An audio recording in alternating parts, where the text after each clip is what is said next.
Namaskar, welcome to the part 3 of Marriage, Sex and Relationship Astrology. मैं हूं doctor सागर नियोगी। मैं आप सबको एक बार फिर से स्वागत करता हूं part 3 marriage, sex and relationship astrology में। आज हम एक बहुत ही इम्पोर्टेंट टॉपिक को लेके बात करेंगे और वो है नवमांश कुंडली। Marriage, sex and relationship astrology में नवमांश कुंडली का एक बहुत बड़ा महत्व है और नवमांश कुंडली को बहुत अच्छी तरीके से चेक करना चाहिए जब हम कोई प्रेडिक्शन करते हैं मैरिज को लेके या किसी के भविष्य जीवन को लेके, या तो जब हम किसी का शादी में जो अष्टकूट मिलान करते हैं तो उससे भी ज़्यादा शायद ज़रूरत है नवमांश कुंडली को चेक करने का। तो एकदम बेसिक लेवल से स्टार्ट करेंगे। नवमांश कुंडली क्या है, कब कैसे इसको बनाना चाहिए, मतलब कैसे ये बनता है, और फिर कैसे हम मैरिज में इसको यूटिलाइज करते हैं, देखते हैं। तो चलिए शुरू करते हैं आज का वीडियो।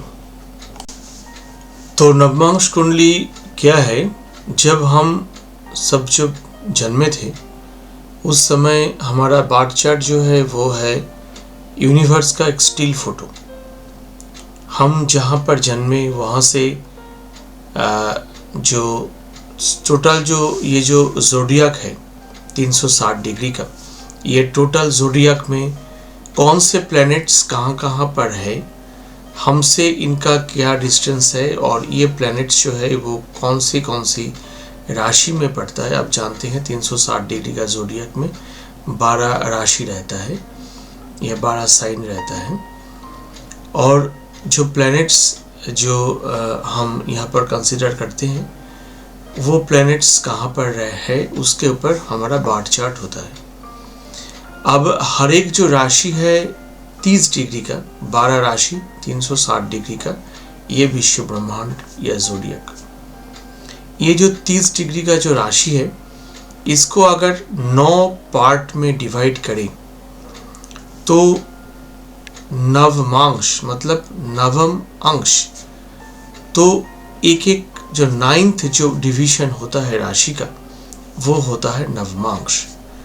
तो बहुत लोगों का मैं ये सवाल सुनता हूँ कि ये कब एक्टिव होता है।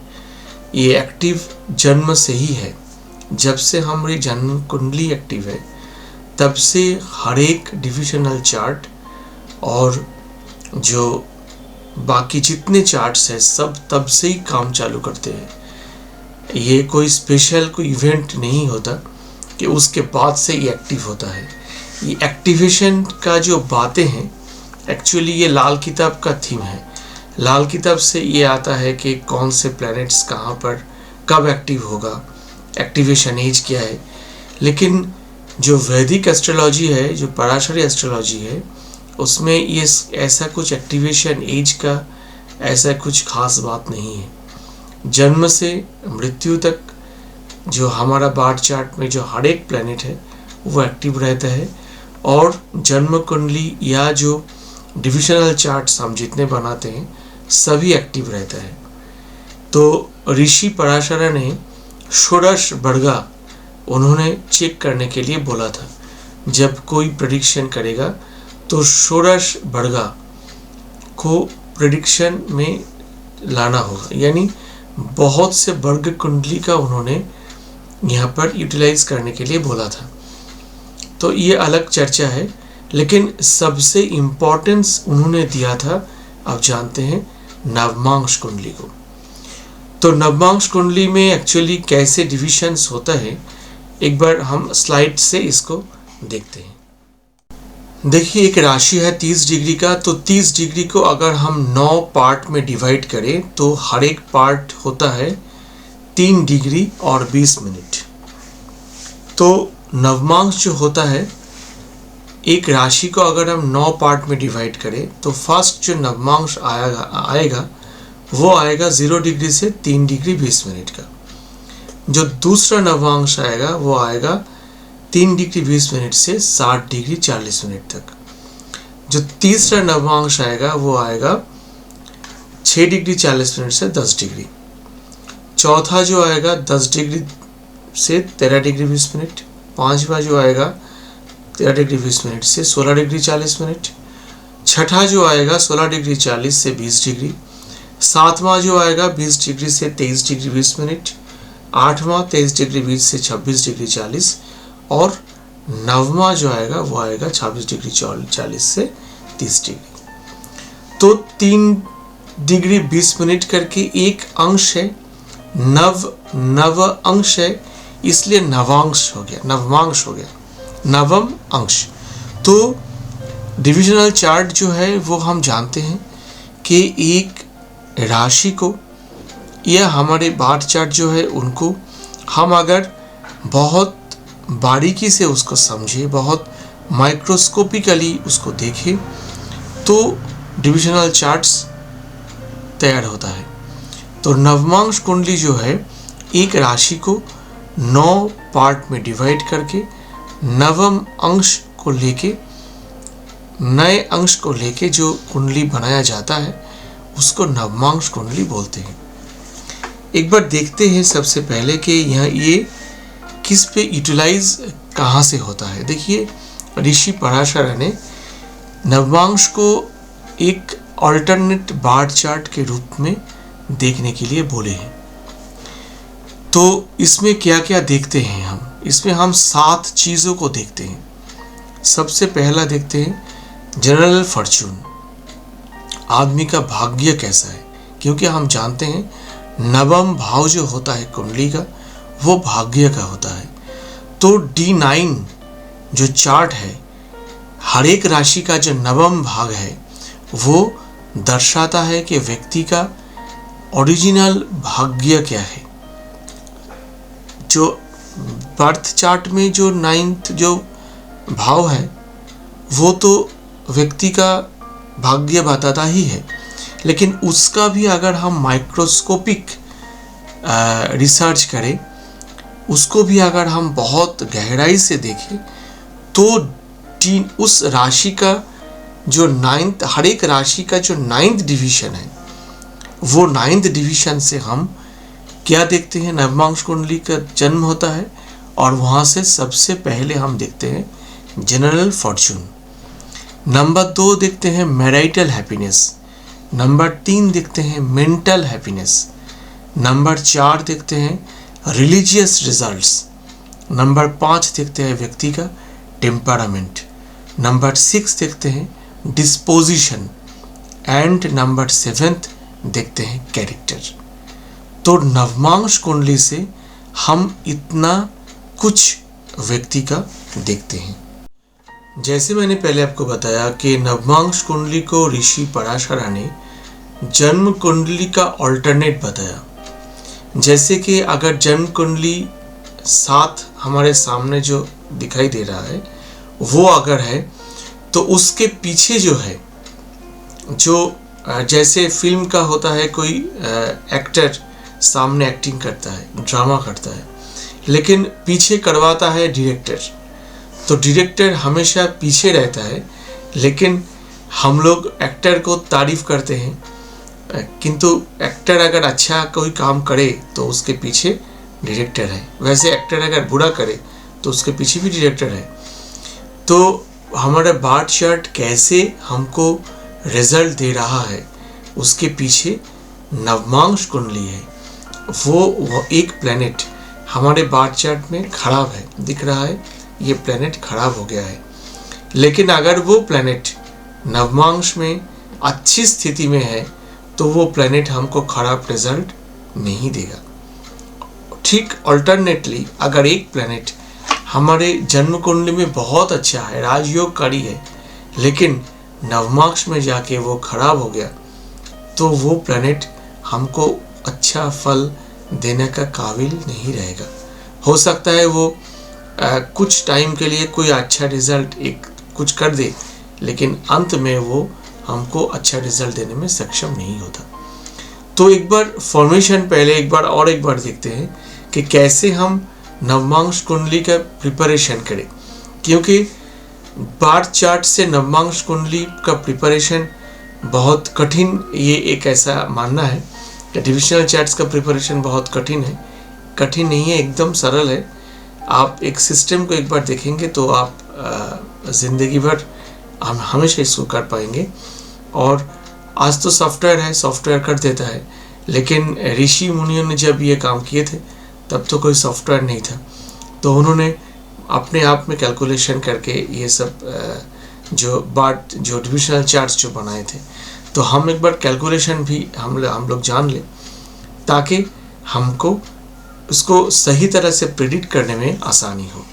तो चलिए नवमांश कुंडली का फॉर्मेशन एक बार हम डिस्कस करते हैं। देखिए नवमांश कुंडली में कैसे काउंटिंग होता है। देखिए एक राशि को 9 पार्ट में डिवाइड कर दिए, तो अब हर एक राशि को अगर हम 9 पार्ट में डिवाइड करें तो उसमें फायरी राशि हम जानते हैं 4 प्रकार का होता है। फायरी होता है, आर्दी होता है, एयरी होता है और वाटरी होता है। जो अग्नि तत्व राशि है, फायरी राशि है, हम जानते हैं काल पुरुष कुंडली के 1, 5, 9 यानी Aries, Singh that is Leo and Sagittarius. 1, 5, 9 जो नंबर की जो राशि है वो फायरी राशि है, उसको हम 9 पार्ट में डिवाइड किए हैं। आर्दी जो राशि है टॉरस, विर्गो एंड कैप्रिकॉर्न, उसको भी 9 पार्ट में डिवाइड किए हैं। एरी जो राशि है यानी 3, 7, 11 येमिनाई, लिब्रा और एक्वेरिस, उनको भी 9 पार्ट में डिवाइड किए हैं। और वाटरी जो साइन है यानी हमारे कर्क, वृश्चिक और मीन, इनको भी हमने 9 पार्ट में डिवाइड किए हैं। अब इसमें ये जो फॉर्मेशन हम करेंगे ये चार्ट को, तो कोई भी प्लैनेट अगर वो फायरी साइन में है हमारे D1 चार्ट में, तो फायरी साइन में वो जिस नवमांश में है, सोचिए कोई प्लैनेट फायरी साइन में, ये एग्जाम्पल से समझते हैं। सन 15 डिग्री 12 मिनट में हमारे बार चार्ट में एरीज में है, सन उच्च का है, बहुत अच्छा है, 15 डिग्री 12 मिनट का सन है। तो 15 डिग्री 12 मिनट मतलब कितना नवमांश, हम ये जानते हैं कि 13 डिग्री 20 मिनट से 16 डिग्री 40 मिनट तक 5वां नवमांश चल रहा है। तो हम नवमांश कुंडली का जो फॉर्मेशन करेंगे उसमें फायरी साइन में है सन, और उसमें हम गिनती जो है वो 1 से चालू करेंगे, 1, 2, 3, 4, 5, यानी D9 चार्ट में सन जो है वो सिंह राशि में चला आएगा क्योंकि वो 5th साइन में चला गया है। वैसे ही आर्दी साइन में कोई प्लैनेट हो तो हम गिनती 10 से चालू करेंगे, और अगर एरी साइन में कोई प्लैनेट हो तो हम गिनती 7 से चालू करेंगे, और वाटरी साइन का कोई प्लैनेट हो तो हम गिनती 4 से चालू करेंगे। आप सोच लीजिए आपके बार चार्ट में अगर कोई प्लैनेट मीन राशि में हो, 1 डिग्री पे हो, तो वो किस नवमांश में है, मीन राशि में हो और 1 डिग्री में हो, तो हम जानते हैं कि वो पहला नवमांश में है। तो पहला मीन राशि का जो नवमांश काउंटिंग है वो हम 4 से शुरू करेंगे। तो 4 से अगर 1 गिनेंगे तो 4 ही होगा, यानी नवमांश कुंडली में वो कर्क राशि में चला जाएगा। तो ऐसे हम D1 चार्ट से D9 चार्ट का फॉर्मेशन कर सकते हैं। हमको सिर्फ जानना है कि वो किस नवमांश में है, और नवमांश कुंडली का जो काउंटिंग है वो जिस राशि में होगा वहाँ से उस हिसाब से उसको काउंटिंग करके हमको नवमांश चार्ट का गठन करना है। अगर इसमें आपका कोई संदेह है तो आप कमेंट सेक्शन में कमेंट्स कर सकते हैं, मैं आपको उत्तर दे दूंगा। लेकिन ये बहुत ही आसान है, सिर्फ नवमांश का काउंटिंग करना है, और वो किस राशि में है उस राशि से हम अगर फायरी है तो 1 से गिनेंगे, आर्दी है तो 10 से गिनेंगे, एयरी है तो 7 से गिनेंगे और वाटरी है तो 4 से गिनेंगे। गिन के हम बता सकते हैं कि वो नवमांश के में कहाँ पर गया है और उसी के ऊपर हम नवमांश कुंडली को तैयार कर सकते हैं। नवमांश का फॉर्मेशन तो हमने देख लिया, लेकिन हम यहाँ पर चर्चा कर रहे हैं marriage, sex and relationship astrology की। तो हम बाकी जो 7 चीज़ें जो हम देखते हैं नवमांश से, उन चीज़ों को मैं अभी 6 चीज़ों को मैं अभी इग्नोर कर रहा हूँ। सिर्फ और सिर्फ मैरिज को लेके हम नवमांश से कैसे मैरिज को देखें, उसी के ऊपर आज के चर्चा हम जारी रखते हैं। तो एक बार चार्ट में चलते हैं, प्रैक्टिकल चार्ट में, और देखते हैं कि नवमांश में हम जो बार्ट चार्ट है और नवमांश चार्ट दोनों को एक साथ रख के फिर हम देखते हैं कि कैसे हम मैरिज का कैसे हम प्रेडिक्शन वहाँ से करते हैं। चलिए स्लाइड्स की ओर चलते हैं। ओरिजिनल बार्ट चार्ट से एग्जाम्पल्स हम देखेंगे अभी। उसके पहले मैं आपको सूचित कर दूं कि इस वीडियो के जो डिस्क्रिप्शन है वहाँ पर एक मास्टर क्लास का लिंक है। ये जो marriage, sex and relationship astrology का जो कोर्स है, इस कोर्स में प्री लॉन्चिंग ऑफर का एक मास्टर क्लास है। आप क्या सीखेंगे, इसमें कितना दिन लगेगा, कैसे ये टीचिंग होगा और इसका फीस क्या है, टोटल उस मास्टर क्लास में डिस्कस किया गया है। आप अगर इंटरेस्टेड हैं तो उस लिंक में क्लिक करके आप मास्टर क्लास को सुन सकते हैं। आइए सॉफ्टवेयर में देखते हैं कि कैसे हम D9 से मैरिज का कैसे प्रेडिक्शन किया जाता है, मैरिड लाइफ का प्रेडिक्शन कैसे किया जाता है। सबसे पहले देखिए, ये है हमारे बार्ट चार्ट और ये है D9 चार्ट। बार्ट चार्ट में देखिए एसेंडेंट 0 डिग्री पर है विर्गो में। तो एसेंडेंट अगर 0 डिग्री पर है तो ये पहला नवमांश में है। और 6 हम जानते हैं क्या साइन है, 6 आरजी साइन है। तो आरजी साइन में 10 से गिना चालू करते हैं। तो देखिए D9 चार्ट में जो एसेंडेंट है वो कैप्रिकॉर्न में चला गया है। बहुत सिंपल सा बात है। और ये जैसे D9 के फॉर्मेशन अगर कोई सवाल आपके मन में आए, जैसे देखिए जुपिटर, ये है जुपिटर है बर्थ चार्ट में। जुपिटर 16 डिग्री 20 मिनट पर है। तो 16 डिग्री 20 मिनट हम जानते हैं कितना नवमांश है, 10 डिग्री में 3 नवमांश हुआ, पंचम नवमांश में है। तो 4 में है, 4 यानी वाटरी साइन है। हम जानते हैं कैंसर वाटरी साइन। तो 4 से अगर हम गिनती चालू करें, 5 नवमांश पंचम, जो 4 से पंचम मतलब 4, 5, 6, 7, 8। देखिए जुपिटर यहाँ पर स्कॉर्पियो में है। तो वैसे हम नवमांश का फॉर्मेशन कर लिए। अब सबसे जो इम्पोर्टेंट चीज़ें हैं, जैसे बार्ट चार्ट में हम जानते हैं कि किसी की शादी को देखने के लिए सप्तम भाव बहुत ज़रूरी है। सप्तम भाव, लगन, चतुर्थ भाव, अष्टम भाव और 12वें भाव, इन सब भाव को देखना होता है ना। तो शादी को सक्सेसफुल करने के लिए जैसे हम लोग जन्म कुंडली में देखते हैं, वैसे ही नवमांश कुंडली का उसी हाउस, उसी भाव को ही देखना है, क्योंकि ये माइक्रोस्कोपिक एक पिक्चर होता है। तो इसलिए यहाँ पर भी लगन बहुत इम्पोर्टेंट है। किसी भी डिविजनल चार्ट का लगन जो है वो बहुत ही इम्पोर्टेंट है। अगर लगन अच्छा नहीं है, अगर लगन में मेलिफिक प्लैनेट है, अगर लगन में मेलिफिक प्लैनेट का दृष्टि है, अगर लगन लॉर्ड बैडली प्लेस्ड है, मतलब त्रिक स्थान में चला गया है, 6, 8, 12 में चला गया है, अगर लगन लॉर्ड एफ्लिक्टेड है, तो वो डिविजनल चार्ट का जो है स्ट्रेंथ खराब हो जाता है। तो इस चार्ट में हमको नवमांश चार्ट में सबसे पहले देखना है लगन लॉर्ड के सिचुएशन और 7th लॉर्ड का सिचुएशन और 7th हाउस का कंडीशन। ये तीनों को देखने से ही हमको पता चल जाएगा कि ओवरऑल जीवन जो है वो कैसा रहेगा। लेकिन उसके साथ मैं 2 चीज़ को और बहुत ज़रूरी समझता हूँ देखना। एक है 4th हाउस क्योंकि ये सुख स्थान है, और एक है 12वें हाउस क्योंकि ये मैरिड लाइफ का स्थान है।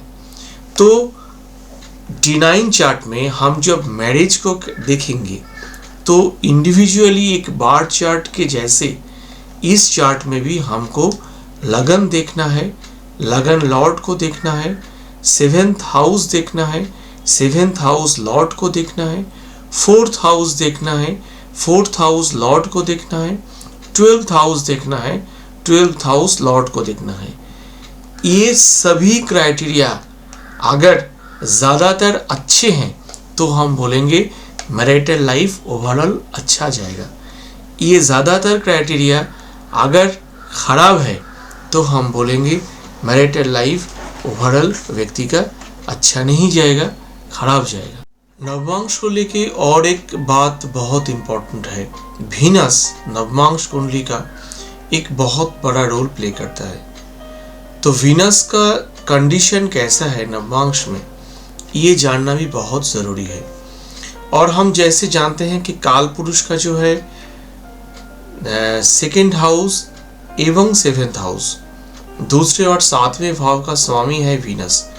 तो नवमांश कुंडली का दूसरे हाउस 2nd हाउस और 7th हाउस, ये दोनों हाउस भी बहुत ही इम्पोर्टेंट होते हैं। अगर इन दोनों हाउस में कोई मेलिफिक प्लैनेट बैठा हो, इन दोनों हाउस में सैटर्न, मार्स या सन का कोई दृष्टि हो, खास करके 7th हाउस में, और 2nd हाउस में मार्स सैटर्न बैठा हो, तो सिचुएशन को ख़राब कर देता है। ये सब पॉइंट जो होते हैं, ऐसे जैसे हम एक किसी वोटिंग में गए तो 10 लोग वोट देंगे, 10 में से 3 पार्टी कैंडिडेट ए को दिया और 3 कैंडिडेट बी को दिया, 7 कैंडिडेट बी को दिया। तो टोटल जो वोटिंग का जो 10 पॉइंट है, 10 लोग हैं, उनमें ऐसे डिवाइड हो गया। वैसे ही नवमांश कुंडली और जन्म कुंडली में अगर हम ये सारी चीज़ों का 1 2 3 4 5 6 करके जो अगर वोटिंग करें, मतलब अगर हम देखें कि मैरिड लाइफ अच्छा होगा, मैरिड लाइफ बुरा होगा, तो अगर ये वोटिंग में हम देखें तो हमको लास्ट में जिनका वोट ज़्यादा मिलेगा उस पक्ष में हम राय देंगे। तो जो डिटेल्स, जो हमारे जो कोर्स है मैरिज एस्ट्रोलॉजी का, इसमें ये डिटेल्स में सिखाया जाएगा कि कैसे इसको 1 2 3 4 करके कैसे आपको इसको चेकिंग करना है लास्ट में। तब आप बोलेंगे कि ओवरऑल आपके क्लाइंट का मैरिड लाइफ कैसा जाएगा, बहुत अच्छा जाएगा, रोमांटिक जाएगा, कि चल रहा है, कट रहा है, जीवन जैसे बीत रहा है, ऐसा होगा कि नहीं और होने का चांस ही नहीं, अब तो this is the last time, अब तो डिवोर्स लेना ही है, इस सिचुएशन में आएगा, या तो फिर शादी होते होते डिवोर्स हो जाएगा। तो या तो शादी होगा ही नहीं, या तो शादी होने के बाद जो पार्टनर है उनका मृत्यु का योग है।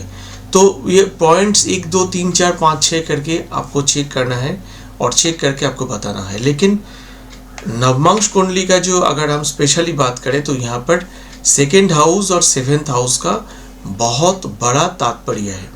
और वीनस का एज ए प्लैनेट नवमांश में वीनस कैसा है, वीनस अगर एफ्लिक्टेड है, वीनस अगर राहु केतु के साथ है, वीनस अगर जो शनि के मंगल के साथ है, वीनस अगर मंगल के नवमांश में है, वीनस अगर सैटर्न के नवमांश में है, वीनस अगर राहु केतु के साथ है, तो ये सब चीज़ें जो है ये खराब चीज़ दर्शाता है। लेकिन हम एक खराब देख के ही सब कुछ खराब नहीं बता देंगे, क्योंकि उनमें से बहुत कुछ और भी पॉइंट्स लेना होता है। और एक पॉइंट नवमांश में बताना बहुत ज़रूरी है, वो है वर्गोत्तम। देखिए, वर्गोत्तम हर एक डिविजनल चार्ट से ही वर्गोत्तम बनता है। मतलब कोई भी प्लैनेट आपकी बर्थ चार्ट में जिस राशि में बैठा है, अगर वो डिविजनल चार्ट में वर्ग कुंडली में उसी राशि में बैठा हो, मान लीजिए कि मेरा सूर्य जो है अगर वो सिंह राशि में है मेरे जन्म कुंडली में, अगर किसी भी वर्ग कुंडली में डिविजनल चार्ट में, हम यहाँ पर D9 की बात कर रहे हैं, अगर वो सिंह में है तो हम उसको बोलेंगे वर्गोत्तम। तो वर्गोत्तम जो प्लैनेट है वो अच्छा फल देके जाता है। हो सकता है आपके बार्थ चार्ट में कोई प्लैनेट शत्रु राशि में बैठा है, तो कोई देख के बता देगा कि ये प्लैनेट तो खराब है, ये तो शत्रु राशि में हो गया। लेकिन अगर वो उसी राशि में बैठा हो D9 में, तो वो प्लैनेट खराब रिजल्ट नहीं देगा, वो प्लैनेट अच्छा रिजल्ट देगा। तो वर्गोत्तम भी बहुत ज़रूरी है। अगर आपका किसी का, अगर सोच लीजिए कि 7th हाउस लॉर्ड मरकरी है और मरकरी जो है वो नीच का है, तो हम बोलेंगे बहुत खराब है इसका मैरिड लाइफ। लेकिन मरकरी नीच का है, लेकिन मरकरी का अगर नीच भंग राजयोग हो जाता है, या तो मरकरी अगर D9 में नीच का ही होते हैं, मतलब हम जानते हैं मरकरी मीन राशि में नीच का होते हैं, तो मरकरी मीन में है, जन्म कुंडली में मरकरी मीन में है D9 में, ऐसा अगर होता है तो ये वर्गोत्तम हो गया मरकरी। तो मरकरी खराब नहीं है, मरकरी अच्छा हो गया। तो देखने में जो लगता है इंसान के पीछे, वो ऐसा नहीं है। तो हम सब जो देखते हैं हम एक्चुअली ऐसे नहीं है, क्योंकि हमारे सामने जो होते हैं और हमारे पीछे का जो इंसान होता है वो अलग होता है, ये कहा जाता है। वैसे ही जो जन्म कुंडली हम सामने देखते हैं, उसके पीछे हमको बड़ कुंडली को देखना है, तब हम असली जन्म कुंडली का जो स्वरूप है वो हमको पता चलेगा। तो वर्गोत्तम भी आपको याद करना है। एक होता है पुष्कर नवमांश। कुछ ऐसे डिग्रीज है यूनिवर्स में, अगर वहाँ पर कोई प्लैनेट हो तो वो पुष्कर नवमांश में होता है, वो बहुत अच्छा फल दे के जाता है। मोदी जी का चार्ट हम देख रहे थे, उनके 2-3 प्लैनेट पुष्कर नवमांश में है, खराब होके भी बहुत अच्छा हो गया। तो ऐसे आपको बहुत से कुछ चीज़ देखना पड़ता है नवमांश में। नवमांश में एक है राशि तुल्य नवमांश, एक है नवमांश तुल्य राशि। अगर नवमांश की ही सिर्फ बात करें तो शायद इस पे ही 1-2 दिन टोटल बीत जाएगा कि नवमांश कितना इम्पोर्टेंट है। तो राशि तुल्य नवमांश और नवमांश तुल्य राशि, ये भी आपको देखना है। और मैं जो चेक करता हूँ सबसे पहले नवमांश में, वो मैं आपको हिंट्स देता हूँ, इसका पूरा डिस्क्रिप्शन कोर्स में है, डिटेल्स कोर्स में है, वो है नादी नवमांश। एक प्लैनेट आपके बर्थ चार्ट में जहाँ पर है, वो प्लैनेट उसके रेसिप्रोकल, उसके हिसाब से नवमांश में जहाँ पर गया है, उसको नादी नवमांश के हिसाब को देखा जाता है। और मैं किसी भी बार चार्ट जो मैं देखता हूँ, मैं सबसे पहले यही चीज़ देखता हूँ कि भाई तुम्हारा राजयोगकारी है चंद्रमा, बहुत अच्छा है, लेकिन एक बार देख लूँ कि नादी नवमांश में ये कहाँ पर गया है। अगर ये षष्ठाष्टम में हो गया, अगर ये व्यायामशा में हो गया, तो भाई ये आपको राजयोग नहीं देगा। जैसे मेरे खुद के चार्ट में मेरा शनिदेव जो है वो मेरा 7th लॉर्ड है और ये 12th हाउस में बैठा है, तो खराब है। 7th लॉर्ड 12 में बैठा है, अच्छा नहीं माना जाएगा, खास करके सैटर्न जैसा प्लैनेट। लेकिन नारी नवमांश में ये वित्तांशा में चला गया है और वित्तांशा धन देने वाले होते हैं। तो सैटर्न का महादशा मेरा जब से शुरू हुआ, तब से मेरे जीवन में धन आना चालू हुआ। तो मैं जो बताता हूँ कि नारी नवमांश एक अलग, टोटली अलग सब्जेक्ट है। अगर आप चाहते हैं कि इसके ऊपर कोई वीडियो हो तो कमेंट सेक्शन में कमेंट्स कीजिएगा, मैं कोशिश करूँगा आगे नारी नवमांश में ही सिर्फ वीडियो करने के लिए, और किसी विषय में वहाँ पर चर्चा नहीं करूँगा। लेकिन मैरिज एस्ट्रोलॉजी में भी 7th लॉर्ड नारी नवमांश में कहाँ पर गया है, ये जानना बहुत ज़रूरी है। इसको देखे बिना 7th लॉर्ड का स्ट्रेंथ और 7th लॉर्ड का सिचुएशन हमको पता नहीं चलता। तो मैरिज एस्ट्रोलॉजी में नारी नवमांश देखना बहुत ही ज़रूरी है, बहुत ही ज़रूरी है। देखिए इस चार्ट में 7वें भाव का जो स्वामी है बार चार्ट में वो है शनिदेव।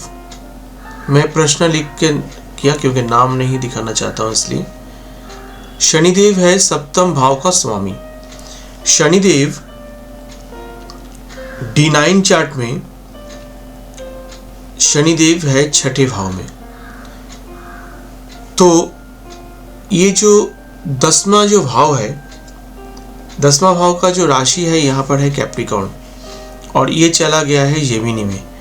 तो आप देख सकते हैं कि अगर हम 10 से गिनती चालू करें, 10, 11, 12, 1, 2, 3, 10 से छठे भाव में है ये जेमिनी।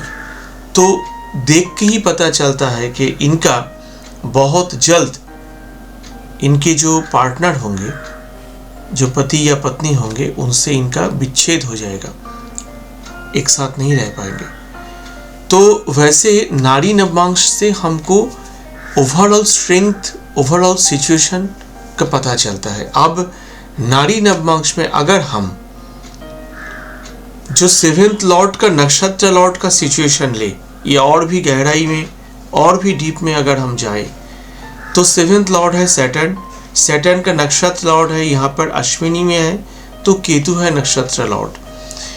केतु का भी सिचुएशन नवमांश में हम देख सकते हैं कि केतु कैसा है। अगर केतु इस चार्ट में अच्छा प्लेस्ड है, इस बार चार्ट के हिसाब से अगर नवमांश में अच्छे प्लेस्ड है, तो कुछ करेक्शन हो सकता है। अगर केतु भी खराब प्लेस्ड है तो कोई करेक्शन की चांस ही नहीं। तो वैसे हम कंपैरेटिव स्टडी एक कर सकते हैं नाड़ी नवमांश में। लेकिन मैं फिर से आपको बोलता हूँ कि इसके ऊपर चर्चा डिटेल्स में हम करेंगे। अगर आप सबकी इच्छा हो तो कमेंट सेक्शन में कमेंट्स कीजिए, हम एक अलग से वीडियो बनाएंगे इसके लिए। नवमांश में जो मैरिड लाइफ जो देखते हैं, नवमांश के साथ त्रिमशांशा की भी एक संयोग है, एक कनेक्शन है। त्रिमशांशा मतलब D30। एक चार्ट को, एक राशि को अगर 30 पार्ट में डिवाइड करें तो त्रिमशांशा मतलब 30 भाग का एक भाग बनता है। तो त्रिमशांशा का जो लगन लॉर्ड है, वो अगर सैटर्न, मार्स या सन के साइन में हो, सैटर्न के साइन हम जानते हैं, मार्स की भी जानते हैं, और सन का भी जानते हैं, और ये तीनों प्लेनेट सैटर्न, मार्स और सन बार्थ चार्ट में अगर लगन को इन्फ्लुएंस करता हो, एस्पेक्ट करता हो, बैठा हो, कंजंक्ट हो, जिसको हम पैक बोलते हैं। पैक मतलब पोजीशन, एस्पेक्ट एंड कंजंक्शन। तो भी हम मैरिड लाइफ को अच्छा नहीं बताएंगे। तो नवमांश के साथ आपको त्रिमशांशा भी देखना जरूरी है। अगर आप और फाइनेस्ट ली देखना चाहते हैं तो त्रिमशांशा भी आपके लिए देखना जरूरी हो जाएगा। अब देखिए, मैं ओवरऑल आज जो डिस्कशन किया, ये शायद थोड़ा एक बड़ा लंबा वीडियो हो गया। मैं 10 मिनट से ज़्यादा वीडियो नहीं करना चाहता यूजुअली, पर ये टॉपिक ही ऐसा है कि इसको छोटा करें तो कैसे छोटा करें। तो इसलिए अगर बड़ा हो गया तो इसको आपको कंसिडर करना पड़ेगा। और मैं चाहता हूँ कि आप ये वीडियो कैसा लगा आपको कमेंट सेक्शन में कमेंट्स करें। कोई भी आपका सवाल हो, मेरा जितना ज्ञान है मैं कोशिश करूँगा उस पर आपको उत्तर देने के लिए आप प्रश्न पूछ सकते हैं। और जो एस्ट्रोलॉजी सीखना चाहते हैं, सिर्फ पैसा कमाने के लिए नहीं, सिर्फ धन के लिए नहीं, सेवा का भी एक मन होना चाहिए। ये गुरुजी आरजी राव जी का कहना था कि ये गॉडली नॉलेज है और सेवा इसमें बहुत ज़रूरी है। तो सेवा के दृष्टिकोण से भी अगर आप इसको सीखना चाहते हैं तो मास्टर क्लास अटेंड कर सकते हैं। और जो कोर्स मैं कराता हूँ, मैं चाहता हूँ कि उन्हीं को ये कोर्स वो ही सीखे जो मन से शुद्ध हो। बहुत लोग ऐसे सीखते हैं, लेकिन मैं रिक्वेस्ट करता हूँ कि अगर आप भी सीखेंगे तो आपका मन की शुद्धि बहुत पहले चाहिए।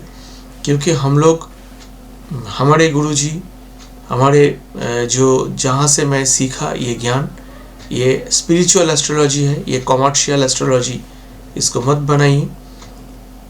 इंसान को, जो आपके क्लाइंट है, उनको डरा के आप पैसा ले सकते हैं, लेकिन कर्म उससे आप ही का खराब होगा। तो आज के लिए इतना ही। बहुत जल्द मैरिज एस्ट्रोलॉजी को लेके और वीडियो को लेके हाजिर होंगे। उसके साथ आपके तरफ से कुछ रिक्वेस्ट आया जो मेरे लिए आदेश के बराबर है कि नया साल जो आ रहा है उसमें सैटर्न, शनिदेव का भी राशि का परिवर्तन हो रहा है। फाइनली शनिदेव आप जानते हैं कुंभ में आ रहा है। तो मैं करता नहीं, लेकिन इस बार करना पड़ेगा क्योंकि मेरे पास बहुत से मैसेजेस आए इसके ऊपर कि हर एक राशि में शनिदेव का जो राशि परिवर्तन है ये कैसे इम्पैक्ट कर रहा है। तो इसके ऊपर भी एक वीडियो बहुत जल्द मैं कोशिश करूँगा आपके सामने लाने के लिए। अच्छे रहिए, खुश रहिए। ओम नमः शिवाय। जय राम कृष्ण।